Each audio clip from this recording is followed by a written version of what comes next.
Hello, everyone. I'm Adrian Snobry, host of the Enterprise Security Weekly podcast and founder of the Defenders Initiative. Welcome to this webcast sponsored by Semperis. I have two guests with me today, Sean Deuby, Principal Technologist at Semperis. How you doing, Sean? How you doing, Adrian? I'm doing great. We just had a really great conversation about astronomy just before we started today. Yeah, and that conversation was started because Jeff Wickman, Director of Incident Response at Semperis, has a telescope behind him. And it turns out we all have telescopes. Yeah. How you doing, Jeff? I am wonderful. It's a happy Wednesday. All right. Hopefully you get some good use out of that telescope. We were just talking about what we do with ours or don't do with ours. Mine is about to get packed away somewhere. I haven't pulled it out in a while. It's too hot and humid in the summer, and then when the sky is crisp and clear, it's super cold. So, you know, it's tough to get some good use out of it. But for the audience, some quick instruction before we get started here. You'll notice 4 blue bubbles at the bottom of your screen. And the first one of those is the chat window. You can ask questions there, or you can chat with other attendees, or you can just share your thoughts on things. I will be checking that throughout this webcast for any questions, and I would urge you to ask your questions when they occur to you so that we can answer them within the context of the conversation before we've moved on to something else and the context changes. So I would not save your questions towards the end. I can't always guarantee we're going to have time at the end. And then the other blue button I want to direct your attention towards is the third one there. That is the handouts button. And you'll notice we have 3 handouts in there. One is the Purple Night Report, which we will be referencing a lot. So if you want to go ahead and grab that report and peruse through it as we have this conversation, maybe some of your questions will come from there. And then we also have the State of Enterprise Cyber Crisis Readiness and the State of Critical Infrastructure Resilience are the other 2 links there. So those are also reports I have not had a chance to check out yet, but I have gone through the Purple Night Report, and I'm very excited to talk about Purple Night and some of the insights there. So grab those handouts. I'll remind you again before we end the webcast that they're there, and you can grab them anytime. And with that, let's jump into the conversation. So Jeff, just to make sure the audience is on the same page with us, I want to kick off talking a bit about Active Directory, identity infrastructure. Why are they such attractive targets for attackers? It's easy. It's the keys to the kingdom. It literally is. You think about it, Active Directory contains all of the users. It contains your critical assets, your high-value targets, and your domain admins. I, as an attacker, if I can get to a domain admin account and take over, I own everything in your environment. I can deploy malware, steal any information I want. And we know attackers are constantly going after the privileged accounts. Yeah, it's very true. Yeah, for sure. Go ahead, Sean. All I was just going to say is, you know, if you attack identity, as Jeff says, you own everything, and it's a combination of a high value target and a very, very easy target at the same time. This Absolutely. A technology that's literally a quarter of a century old, and most organizations have had it in place for some significant percentage of that time. And though, you know, it's easy to rag on Active Directory for being insecure, it can be pretty secure, but of course it wasn't designed for the world we're in now. But the other part is any system that you have that's been in production for literally decades has got decades of hurried, less secure choices made for it. As any of us that have worked in IT know, people are always in a rush to get the new accounts, to get the new applications installed, to get the new groups created. They don't care if you're doing least privilege implementation to do it, or even if you're trying to do it and you can't make it work.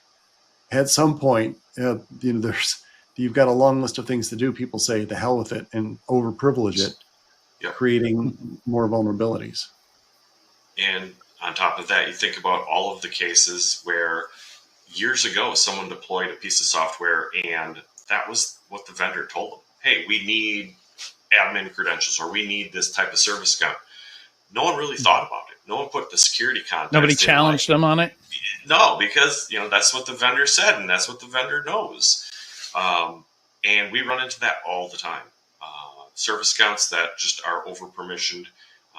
It is just the easiest way for an attacker to get in.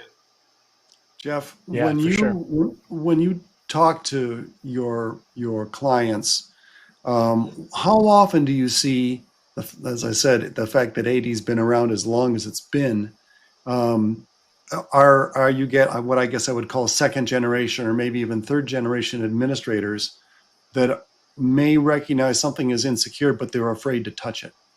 Oh, absolutely, all the time.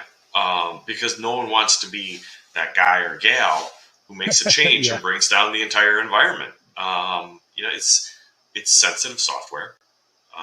It's robust. It's been around forever, but the pieces inside of it are, they're sensitive. You make the wrong configuration change.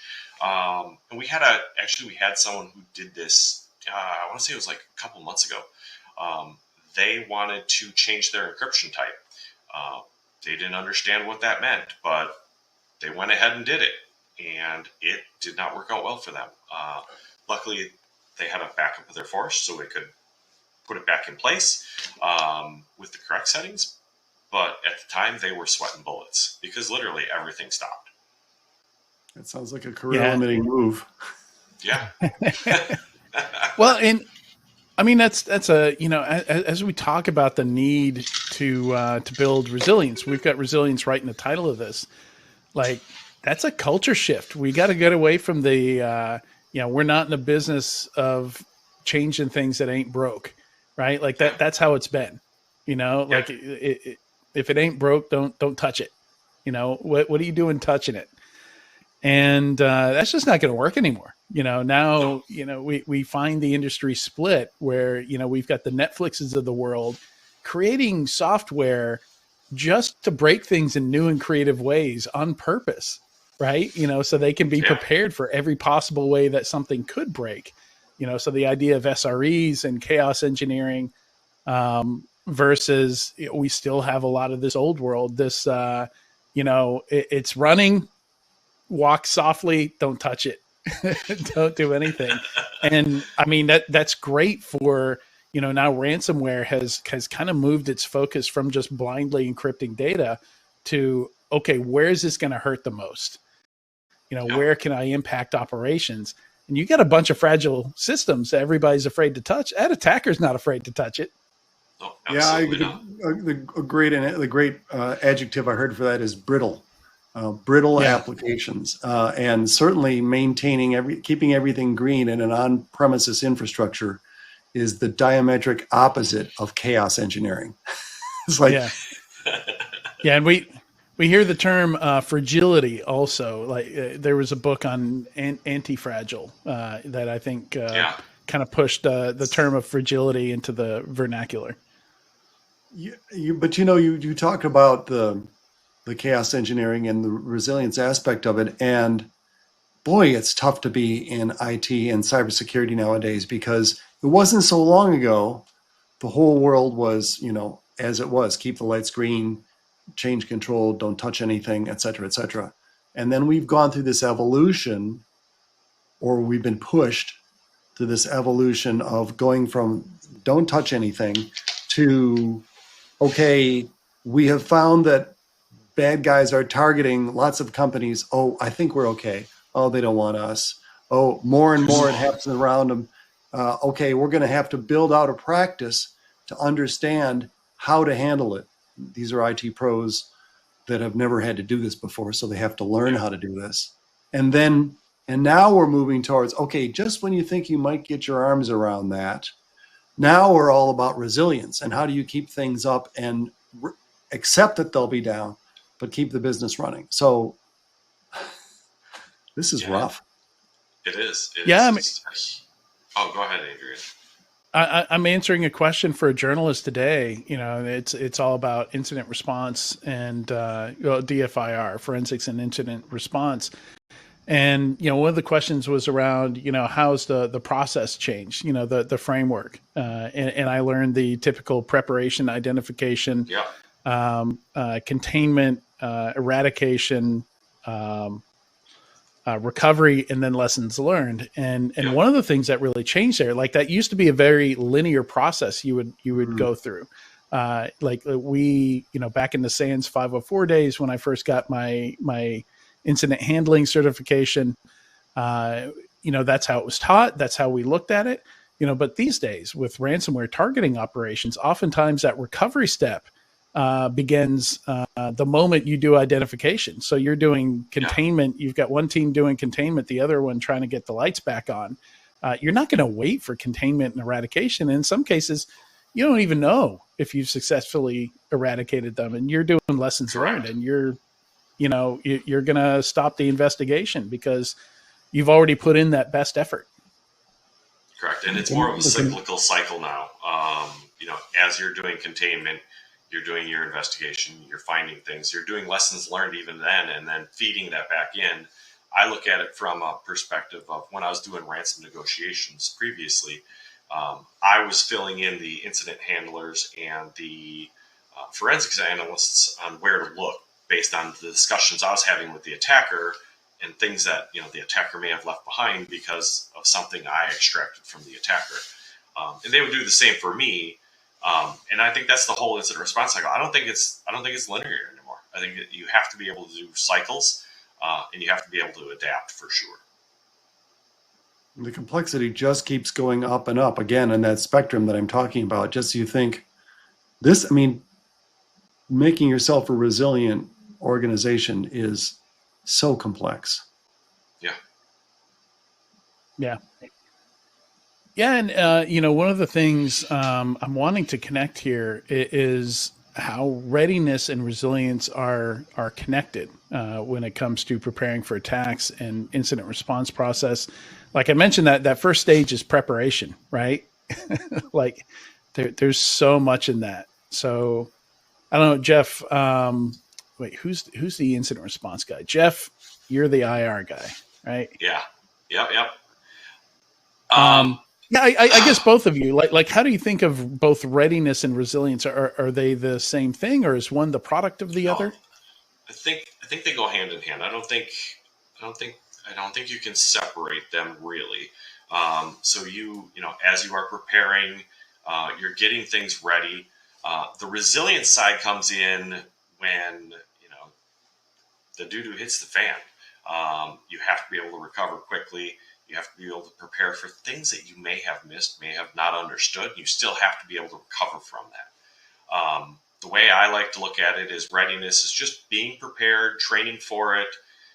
The resilient side is being able to adapt in the situation at hand. So if you have a ransomware attack, every organization out there can plan for a ransomware attack and be ready for when it happens. But the moment it happens, the attackers are going to throw something in that's a complete different loop that they have ever prepared for.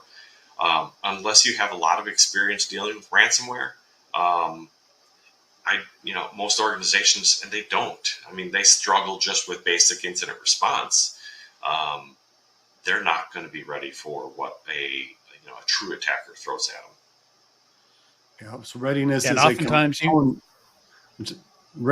a component of resilience. But you can't have resilience without readiness. Absolutely. Yeah, it makes sense. Yeah, and it's what was I going to say? You can tell often in the public when somebody's handling an incident, just how prepared, like what that readiness level was in a lot of cases. Like sometimes it takes a week or two before there's even the company even admits that they've had an attack. Meanwhile, all their employees are on Reddit talking about it. Like we can see their website's been down for weeks. The licensing check with their product, like we saw with whoever makes MATLAB, that was a big issue. It's I think that's even more reason to get that done, because it becomes very visible very quickly if you're not prepared. Absolutely. There was actually a company up here in Wisconsin just a couple months ago. They had a cyber event. They just said it was downtime. They didn't say anything. But I think you're a cell company. Service was down for everybody. No one could use their cell phones, and it was just like, oh no, this is a routine outage. It was like, we're going on a month. This is not a routine. Well, and for a telecom provider like that, there is a very critical window upon which everybody will just flee the provider and go to someplace else. Absolutely. Oh yeah. Yeah, that's tier 0 if I've ever seen a tier 0 application. Like there is no scheduled downtime, or should be no scheduled downtime for internet access. Yep. Well, the crazy part was with those, they couldn't really transfer numbers, so no one could keep their own number if they tried to move because their systems were down. Oh my god. Yeah, it was right. It was so kind of fun. the number portability. Yeah, it was locked. Couldn't do anything. What a mess. That's an interesting customer retention strategy. Uh-huh.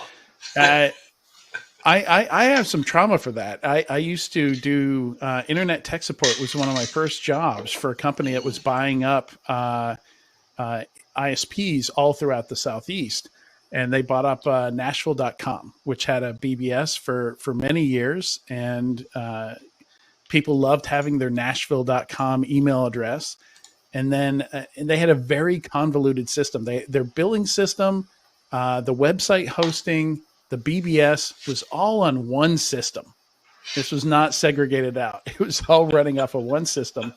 And of course, the company I'm working for comes through, fires all the admins, all the people, drops in their Sun DNS, web, email.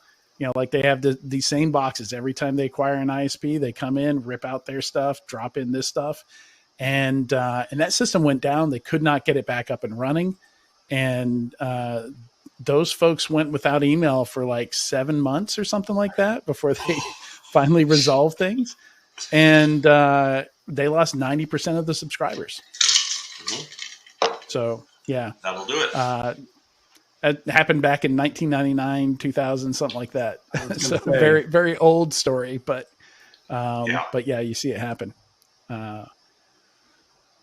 So let's kind of pivot into Purple Night, because I was not aware of this before preparing for this webcast, and I'm very excited to talk about it. And so let's start with who's the best to talk about what Purple Night is. I'm happy to talk about it. Okay. Purple Night is a free community tool from Semperis. And by free, I mean it's free. You can go to the Purple Night download page at semperis.com /purple-night and download it. And we don't chase you down. We don't have a subscription. You may get a curiosity contact from us, but it's yours to use. And we have about 45,000 downloads of Purple Night so far. It's an Active Directory, Entra ID, and Okta security assessment tool. It looks at the security surface of your AD, Entra ID, or Okta, and looks for indicators of exposure or indicators of compromise. My last check, it has 185 different security indicators from Purple Night. It's very easy to run. It doesn't require any privileges in the domain, and it doesn't even require any privileges on the client to run. What I would recommend, depending on where you are in the company, if you're not in security, I would be sure to notify the SOC before you ran it, because hopefully bells and whistles will go off. It'll make some noise. Yeah. It does. Yeah. If you are in security, you might not want to mention anything to the SOC to see if they do notice it. So, there's that. Good test. Yeah, exactly. And we were very pleased last fall that the Five Eyes Intelligence Alliance, which is the intelligence community of Australia, New Zealand, United States, Canada, and the UK, they published about a 75-page report called Detecting and Mitigating Active Directory Compromise. And it's all about the risks that the importance of Active Directory and the risks that Active Directory can pose in the environment. I highly recommend you read it just for the 2-page summary in the beginning, because it's coming from the highest authority, which this includes CISA and NSA, saying, the importance of Active Directory and the risks posed to it. And one of the 3 assessment tools that they mention in this document is Purple Knight, that they recommend for understanding your security vulnerabilities. So that's pretty cool. Yeah, I just signed up for it, downloaded it, so confirmed that process is pretty smooth. And I don't have an AD environment up and running in my lab at the moment, but next time I fire up something there, I'm totally going to check it out. The nice thing from the practitioner's viewpoint, the people that are running at the IT pros or the security pros, is it doesn't just tell you what went wrong or what doesn't look good or whatever. It puts out it's about an 80-page report, depending on how many vulnerabilities you have. And it lists the most important critical vulnerabilities at the top. Well, at the top, it gives you an overall score, which is sort of what we're talking about here today some. And then it breaks it down into different categories and what those scores are. And then you can click on these. It's an HTML report, and you can get it in other formats. And you can drill down into these vulnerabilities, and it will tell you what the vulnerability is, where it fits in the MITRE ATT&CK framework or the MITRE DEFEND framework or the ANSI framework, and not just tell you, hey, this is broken. It will give you guidance on how to fix it as well. But from a practitioner's point of view, and from the point of view of somebody that is like, man, we really need to improve our AD security. And management's like, yeah, okay, well, I want to spend money on this shiny thing rather than this 25-year-old thing that always works. It's a very until it doesn't. Yeah, until it doesn't. It's so often we jokingly at Semperis we often jokingly say it's maintained by that one white-haired bearded guy in the corner, and it's always worked. So why should we worry about it? But it presents this very nice report that you can hand to management to say, look, these are the things that need to be fixed to make us more secure, and this is the order in which they need to be fixed. And by the way, oh, look at how lousy our score is, and you thought we were great. Yeah. I think that's one of the interesting things coming out of the report here is, and we often see cognitive dissonance in security where people think they're doing great, but they don't really have like a feeling is one thing, but without like a good framework or benchmark to assess yourself against. You don't know how good that good feeling is, and oftentimes it's a failing grade according to Purple Knight. It seems like. So, one of the things I wanted to ask, there are a lot of benchmarks out there. CIS has benchmarks, right? But the way those are designed, if you do 100% of like level 2 CIS benchmarks, nothing works anymore, right? Like it's kind of like the MITRE ATT&CK framework. It's a list of everything you could possibly change that would impact security. It's not intended to be a checklist of you do it all, because like I said, your system just doesn't work anymore if you do everything that's on there. So Purple Knight, is it something where the goal is 100%, or is it just above a certain level? Like how is the score designed to be used? Well, I mean, we leave the goal of what you want to get to up to you, but we don't try to, if you get 100%, and I don't know, I've never met anyone that had 100% in Purple Knight. It's not, it's not locked down completely tight. It's best practices to have a resilient working Active Directory, not the kind of thing that is, only going to show up in a nuclear silo or something like that. So it is designed to be very practical and real world focused on it. And again, especially this is, the old 80-20 rule. If you run a Purple Knight score and you clean up the top 10 vulnerabilities or just your critical vulnerabilities, you're going to improve things quite a bit. We found that, I have to look up that from organizations that ran an initial score and then they followed the guidance for Purple Knight to improve their score, it raised their scores by an average of 21 points, and in some cases as much as 61 points. That was a pretty bad environment if they raised it by 61 points. But yeah, raising it by 21 points. This is, I would tell the story about, your score doesn't have to be perfect. It just helps if you're better than, especially around cybercrime, if you're better than a lot of your fellow organizations, because cybercrime is all about making as much money as possible as quickly as possible. So if you slow them down enough, the idea, of course, is that, and some surveys have shown this to be the case, that if you slow them down enough, they'll go, all right, this is not a good use of my time. I'm going to go to the next company. And Rachel Wilson, who is a former NSA cyber offensive director, and she's at Morgan Stanley now. She has a more succinct way of describing it. She says, you don't want to be the slowest gazelle in the herd.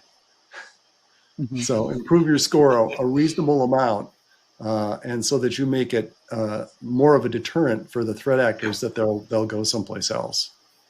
And it is a target-rich environment, so we've absolutely seen we have all kinds of intelligence on that, where somebody will give up on they see some better than normal defenses, they will move on to the lower hanging fruit for sure.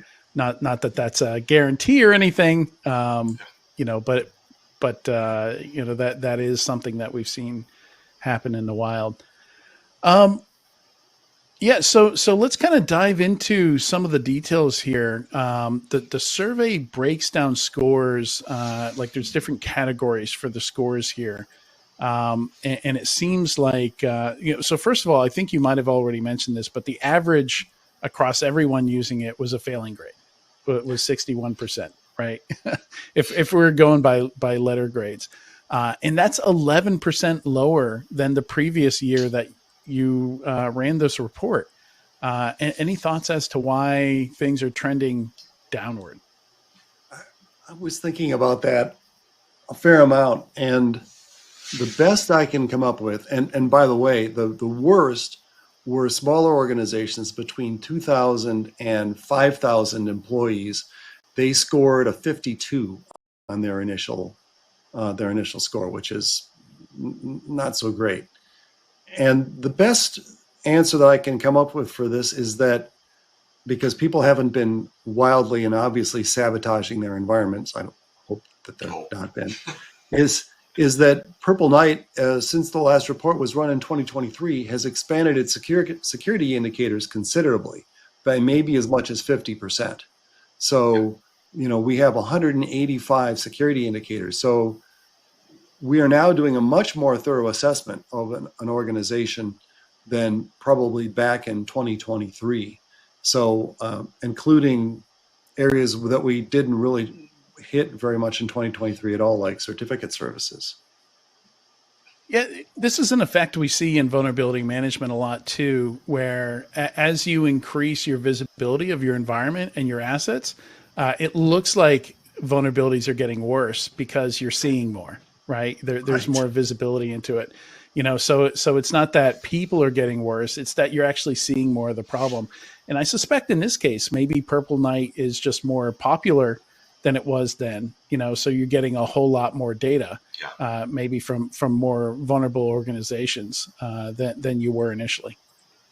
Yeah, we've also seen in some cases. So we also have a Active Directory security assessment, which is a step higher than Purple Knight. We've seen human driven. Yes, absolutely. Oh, okay. Mm-hmm.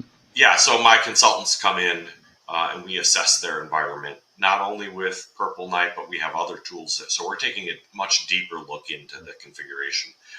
And what we have seen sometimes is where an organization will make specific changes in their environment to address specific issues, break something and not realize it, and then they go to fix that, but they actually make things worse by making a different change. If they don't fully understand the context of the changes that they're making and they try to revert something back, sometimes that has more of a detrimental effect. Right. So we do have a question in the chat. I'm not sure I fully understand it. What will be the difference between AD and Microsoft OneDrive?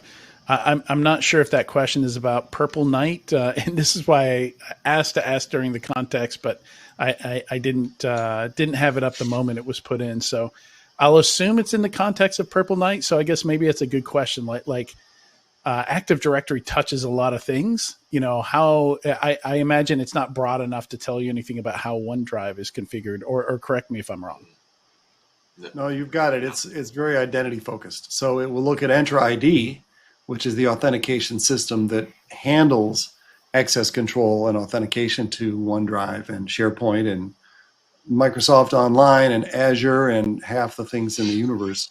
And that is an aspect of what Purple Knight does an evaluation on, is the security posture of Enter ID as well, which there's all sorts of interesting little implications in there that are maybe organizational in method. As I've consulted with various companies before joining Semperis, you would see we all know, the reason Enter ID and Azure Active Directory, as it was known, is so popular. It's the same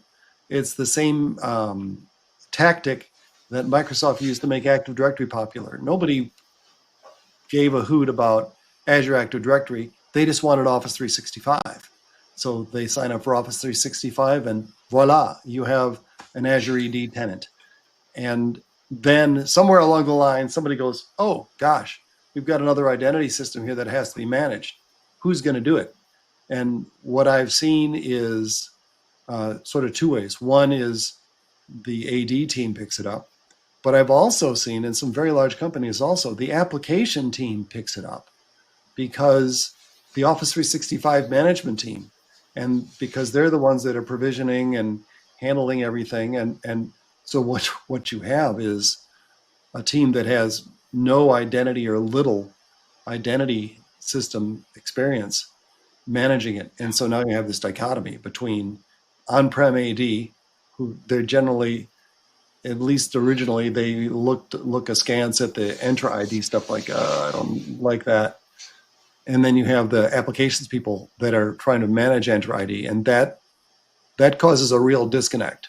And some organizations are still trying to rectify that and the confusion between the two.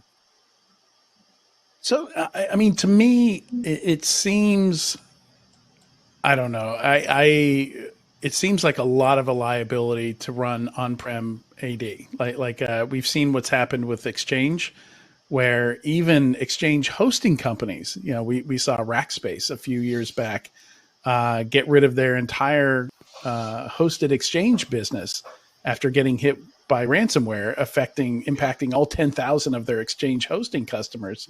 That was kind of breathtaking, and that was a patch that had been out for a month or so. I don't know what led to them not applying it in time, but it was painful to watch. And, I would think people would be running for something Microsoft hosted, where only they have to worry about patching stuff as quickly as possible. But so it sounds like you still see some people holding on to that on-prem AD infrastructure. Well, I mean, yeah. So first off, you mentioned the Exchange fiasco perpetrated by the China nation state Nobelium, and just this week, something similar happening with SharePoint Server on premises as well as 0 day, right? Actively being exploited. So yeah, the world is definitely not getting any easier. The on-prem defense world is definitely not getting and maybe Exchange and AD are not good comparisons. Obviously One is very specific to just email, whereas AD is a lot more than just an identity system. You know, like it hooks into so many things. That's the problem. I mean, I'm sure every organization, you know, would say, yeah, I'd love to get rid of this albatross around my neck. But what if you look at the alternatives?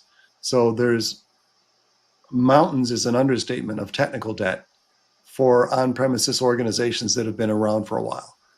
Everything, if not everything, then most things, even a lot of companies down to routers, backup systems, infrastructure systems, depend on, virtualization systems, security systems depend on Active Directory. And so those systems still need to run one way or another, or they have to replace them with something new, or they have to refactor them to go up in the cloud. And so you have this, and I'm sure Jeff has lots of experience around this. You have this on one side, the security risk, weighed against the fact that this on-premises stuff is paid for and is generating revenue and is working, versus the enormous cost to develop alternatives for it and the disruption. And of course, Adrian, you brought out human nature. I think we're good enough. I think this is pretty safe. Oh, no, I don't want to spend the money. It's not broken. Why change it? Exactly. 100%. Right. And I'm going to be long retired before we see AD. You're probably going to be dead before we see AD go away for these reasons. But Jeff, I mean, you hit that stuff, don't you, when you're all the time dealing with stuff? Yeah, we get that that question a lot from customers. Which way should we go? Should we do on-prem, or should we do Entra, or should we do hybrid? It's just like, it really depends. It's your business model. In most cases, from discussions that I've had, it's always, well, we feel we're fine. We don't want to incur the monthly subscription costs for all of these users when we have what's here. It's been working forever. I hadn't thought about the financial side of it, moving to a subscription model. Yeah. The CapEx, when the CapEx is paid for and the OpEx never ends. Yeah, it's a really good point. But it's we have a whole generation of penetration testers who have been trained that success is measured by speed to getting domain admin, right? Like even penetration testing is a whole generation of folks who learned it, revolved around Active Directory, right? Yeah. Yep. So diving into some of the details in this report, and maybe we should tackle this question first. We had somebody just asking if you guys have recommendations on training for people who want to learn AD hardening, attack path mapping, attack surface reduction, that kind of thing. I don't know if you guys do training or if you have anything off the top of your head. I know we've got the blog series that contains a bunch of useful information out there. I don't know if there's anyone that has what I would call a true AD hardening and attack path mapping. I think there are resources out there on the internet where you can piece it all together yourself, but I don't know if there's and I could be wrong, but I don't think there's like a certification path behind it or an actual certification style training. Right. There are certainly resources in Microsoft, if you do searches for AD hardening, that give about the classic examples. This product's been out for a long time, but the degree to which you can do it, it gets more and more complicated, depending on, again, how secure you want to be and how willing you are to potentially break the business that's running. You mentioned attack paths, and so we're talking about Purple Knight in here for attack surface analysis, but we also offer a free tool called Forest Druid, and Forest Druid is another community tool, and it is an attack path analysis tool, but it approaches attack path analysis from the blue team side, the defenders, rather than the red team attackers. So instead of trying to analyze everything on the outside and look for paths into privilege management, essentially what you do with Force Druid is you fire it up, it makes suggestions as to what it believes your tier 0 environment is in Active Directory and Entra ID. And then you fine tune it, saying, hey, I found these other resources, things that you might not immediately think about, like containers in Active Directory that hold privileged accounts, or the Entra ID Connect Sync server, which is the server that synchronizes identities between on-prem Active Directory and Entra ID. And then you define that, and then it will show you the attack paths into your defined tier 0. I think Jeff's team works with it all the time. He knows more about it than I do, actually. So, yeah, every time, and you nailed it on the head. It's a blue team perspective of looking at what your attack paths look like. We run it in all of our assessments to get an understanding, what the blue team side looks like, as well as from a red team side, because there are some times where there is no overlap and it does show something that's different that one side or the other does not pick up. And I mean, like Sean mentioned, it's a free tool. It's got a steep learning curve. I personally don't use it and run it because it's beyond my technical capabilities. My team, on the other hand, they love it. Like I said, they use it on every engagement. And yeah, it gives you a wealth of information. Grab it, download it, run it in your environment. Obviously, run it through security. Make sure you got your permission slip, and start working with it. You're analyzing offline data, so it's chances of you messing something up in AD is pretty slim. But it gives you a good understanding of what your environment looks like. Be prepared to be further dismayed by your results. An example I like to use about Forest Druid is, to give a practical example of Forest Druid. So what Forest Druid will find perhaps is that you have a group policy applied to the domain controller's OU. Maybe it's a specialized software update just for the domain controllers. And you find out, okay, so great, there's this group policy.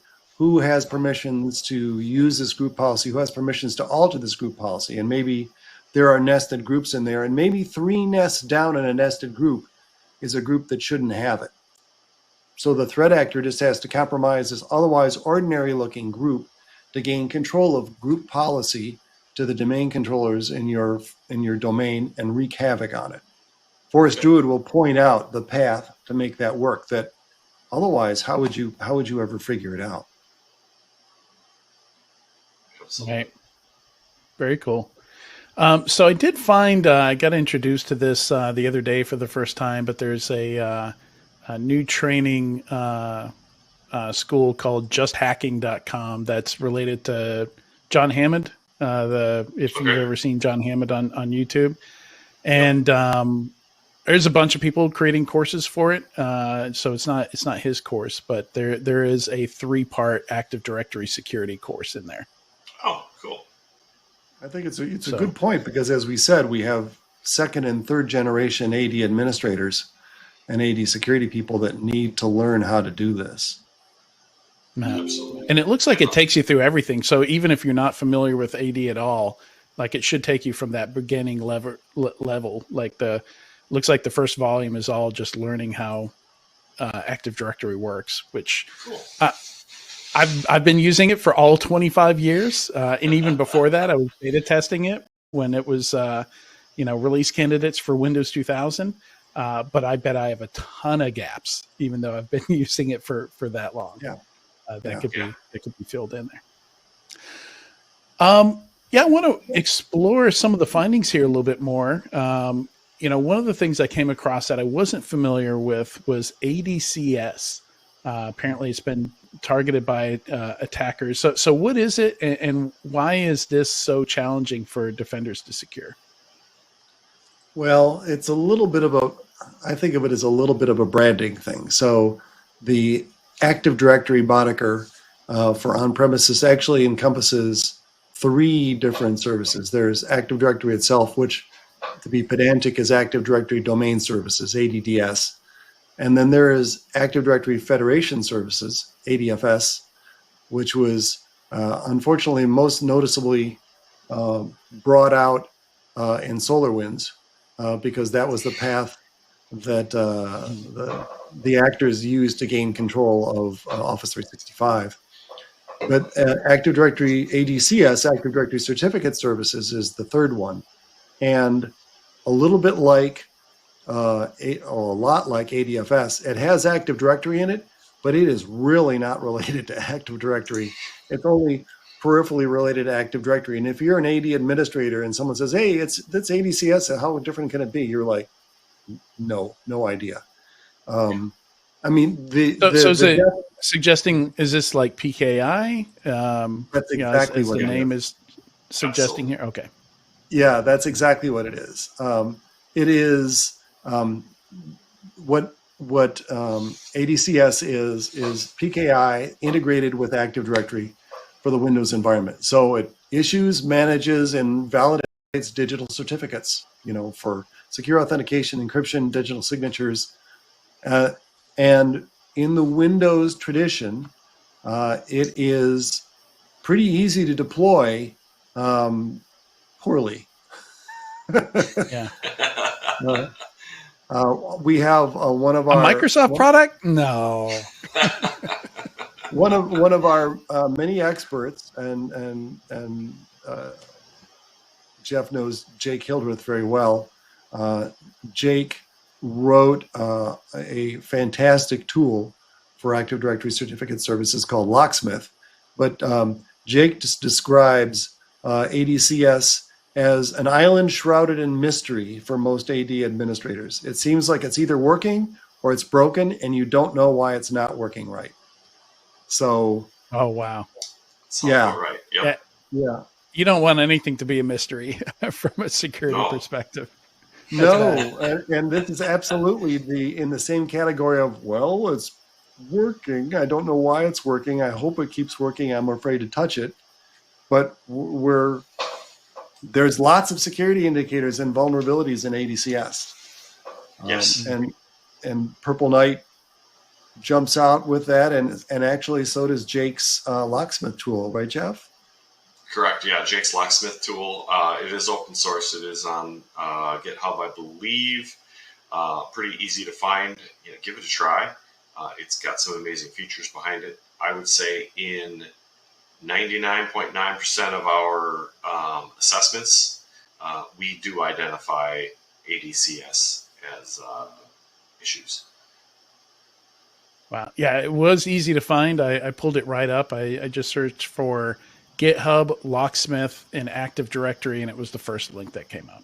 Nice. The reason Jake wrote Locksmith was, as an AD administrator, he realized, this is crazy. People don't know how this works, what to do with it, and all that. So he made a tool to take care of all the stuff that people don't want to have to figure out to make ADCS safer.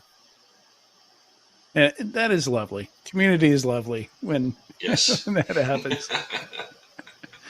Yeah. So we're running out of time here, and there's a few other questions I want to get to here before we have to wrap up.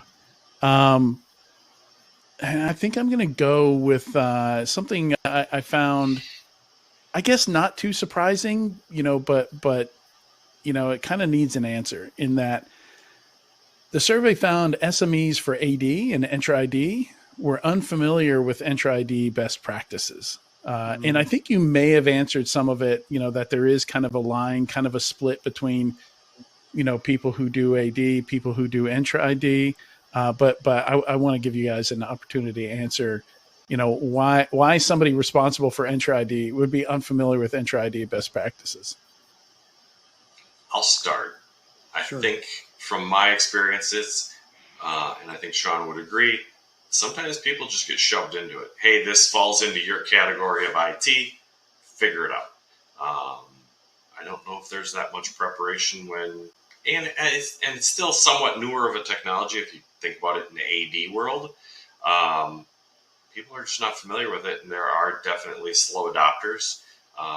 If If I was, if I came up through the AD realms and I used it from the very beginning, I don't know, would I be interested in looking at the cloud version if I really knew AD? Typically, you're going to get the newer folks who have to learn it, and I think that's just a part of the business. Is there are a lot of people who just get tasks handed to them. I mean, sometimes we even find IT owns identity or IT owns security. And those are really specialized areas where it should be someone who has time to focus on that. And with today's business world, I don't know if there's really that much time for individuals to focus on their area of expertise, unless you're lucky enough to be in a company such as Semperis where we do 80.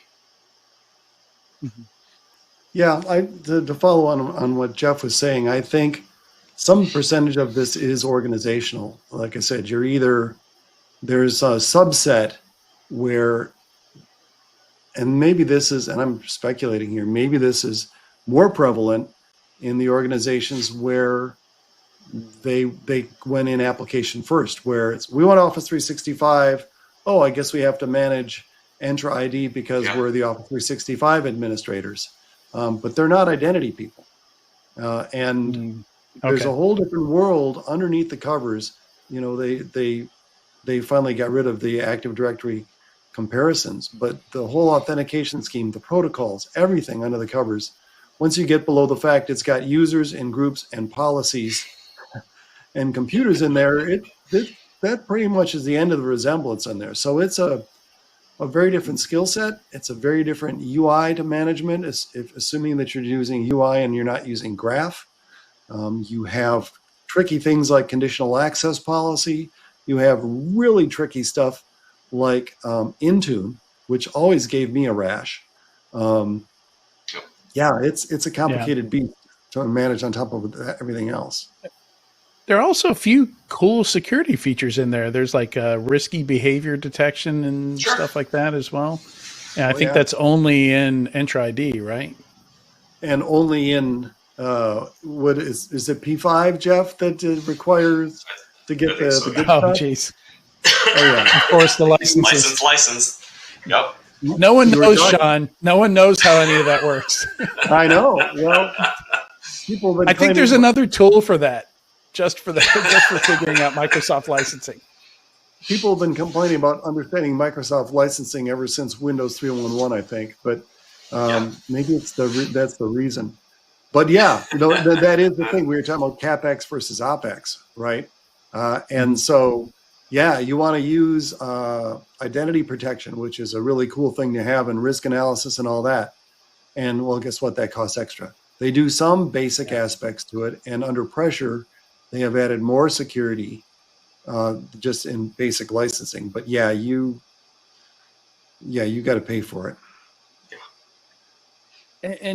And Jeff, I found this, last time I did incident response when I was running a consulting firm. Does Microsoft still turn off logs by default for things? Is that still something you have to check? I think it's still something you should check. I remember what you're talking about. That was Microsoft was disabling something with the Exchange logs for the 365. And of course, it was during the BEC craze. Yes, that was exactly the incidents I was working. Those were so painful, especially when the logs didn't exist, and then you had to figure out what happened.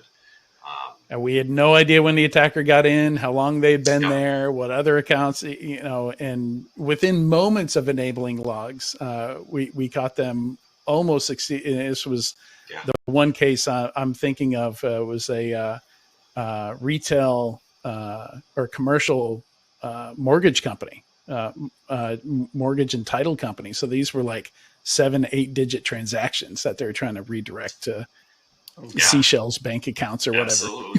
Absolutely. And I think that, that little last piece there, it highlights the whole readiness and resilience.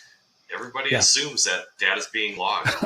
Everybody assumes that it's being turned on. Is it being backed up? Do you have access to it when your environment goes down?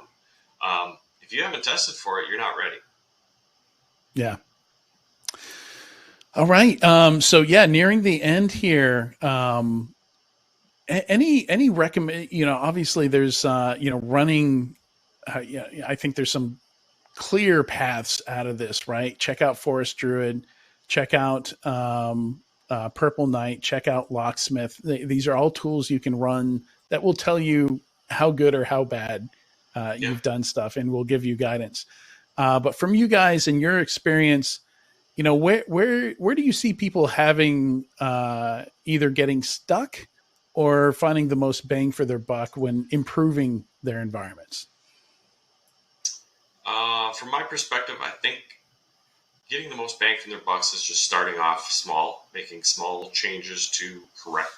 I mean, it can be something as simple as you have 50 domain admins. You don't need 50 domain admins. No. Knock it down to 3. I can't tell you how many organizations we've gone into where it's over permissioned. Joe needs to be a domain admin because of this one specific task. Create a special group.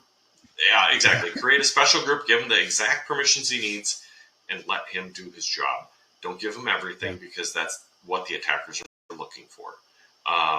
Small incremental changes, test afterwards to make sure that you are improving your security posture, not making it worse. And like you said, download tools. They're there. They give you the information. They don't phone home. The most we are getting, I think, out of you is your email address for downloading it. Sean, correct me if I'm wrong.